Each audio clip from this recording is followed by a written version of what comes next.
You can't explain it. Your mind doesn't want to grasp it, the shock of it. At least 26 dead, including children. There's so many families who've lost family members. Fathers, mothers, sons, and daughters.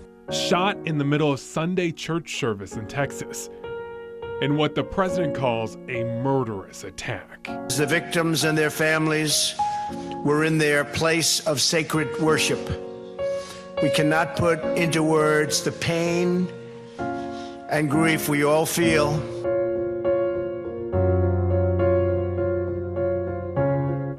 And this is what the church just outside of San Antonio looked like a few minutes ago. Crews are still there more than 12 hours after a gunman stormed in, killing 26 people and injuring 20 more. And now at 11, we have new details about the man police say is responsible. Authorities say the shooter was 26-year-old Devin Patrick Kelly. He's a former U.S. Air Force member who served between 2010 to 2014. We're verifying what we know to be true and what's still to be confirmed. He was dishonorably discharged and court-martialed in 2014. Authorities also say he's likely not linked to any terrorist groups. Initially, some thought he might have been a church member. We can verify that is false. Authorities say he's not from the immediate church area. But investigators still don't know the big question everyone wants answered. Why did he kill 26 innocent people at a church? Now let's take a closer look into the moments after the shooting. Out of every 5 registered voters in the triad, history tells us most of them won't care to vote in Tuesday's municipal election. In fact, historically, only one will hit the ballot box. That one person will have all the power over everyone else. WFI News 2's Jessica Minch explains why you want to be that voter whose voice is heard. The simple act of opening your front door should not be dangerous, but we've heard time and time again of people getting attacked by someone who came knocking.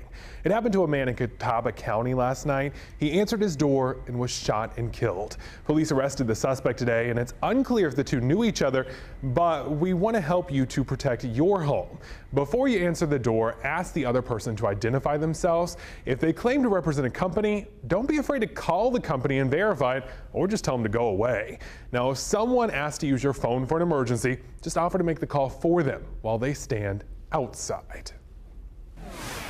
Right now, we want to hear from you, so get those phones and tablets ready to vote. Head over to WFNY.com/vote now about this. NFL players kneeling during the anthem. The protest over police brutality took off at the end of September after President Trump said owners should fire any player who doesn't stand for the anthem. That seems like so far behind us with all the craziness in the news these days, doesn't it? But it's still going on, and we want to know, do you still notice NFL players protesting? Yes or no? While you vote, there's a Winston-Salem restaurant that wants to make sure you still notice the issue. Omega House Family Restaurant has their employees wearing these new shirts saying, "I proudly stand for the flag and kneel for the cross." The co-owner says they've been overwhelmed by support from the community, adding that people have driven in to eat at them from all over North Carolina. In fact, the restaurant even decided to stay open a couple extra hours for all the new customers. Now, on the flip side, a few customers have posted on the restaurant's Facebook page saying they're upset. Like Sue, who said, "You could not pay me to eat here. You totally don't understand what taking a knee is about." Now, let's get back to your votes. It looks like it's almost 50-50 on if you're still noticing. Thanks for voting. I want you to check this out. This triad was represented at today's Panther game. A crowd of more than 72,000 people watched the Burlington Fire Department Honor Guard present the American flag, along with the North Carolina and South Carolina state flags. The Honor Guard was established in 1988. We'll have all the highlights and post-game sound later on in sports. Oh my God. UNC fan or not, winning the New York City Marathon is pretty impressive. Shaylin Flanagan is a Carolina grad, and today she became the first American to win the women's title in 40 years. She beat the 3-time defending champion from Kenya by 1 minute and 1 second, so close. And when it got tough, she thought of others to keep her going. You know, it's been a tough week for. And she's a champion all over. CNN reported she's a record holder for 2 indoor races, and she also took home a medal in the 2008 Olympics for the 10,000-meter run. From track and field to the football field, women are making big strides in sports. A 12-year-old girl from High Point is the first and only girl to play football at her school. But she has an even bigger plan. I want to be the first girl in the NFL. It's what I've always wanted to do, and it'll be really fun.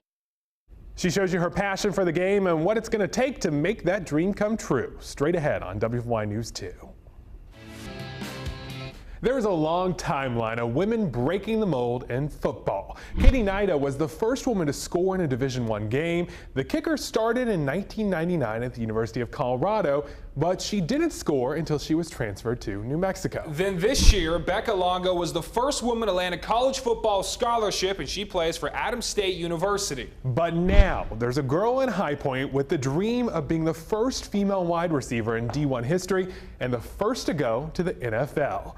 She's only 12, and WFY News 2's Tracy McCain has her story.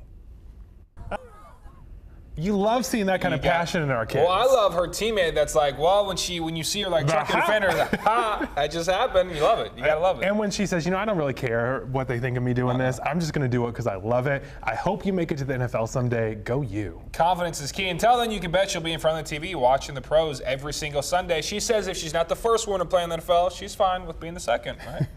Just like Turan is fine if it takes an extra day to warm up, as long as it does warm up. Yeah, we got to get some warm weather in here. We need it soon. Sure. Come on. Yeah, we really do. You know, that cold air just stuck around a little. So I love living in North Carolina for the basketball, not when we get all the seasons in one weekend. Yeah, we're getting it all as we go through the next 7 days. Warmer tomorrow, highs in the 70s, rain chances through Thursday. Thanks for watching. Have a great night.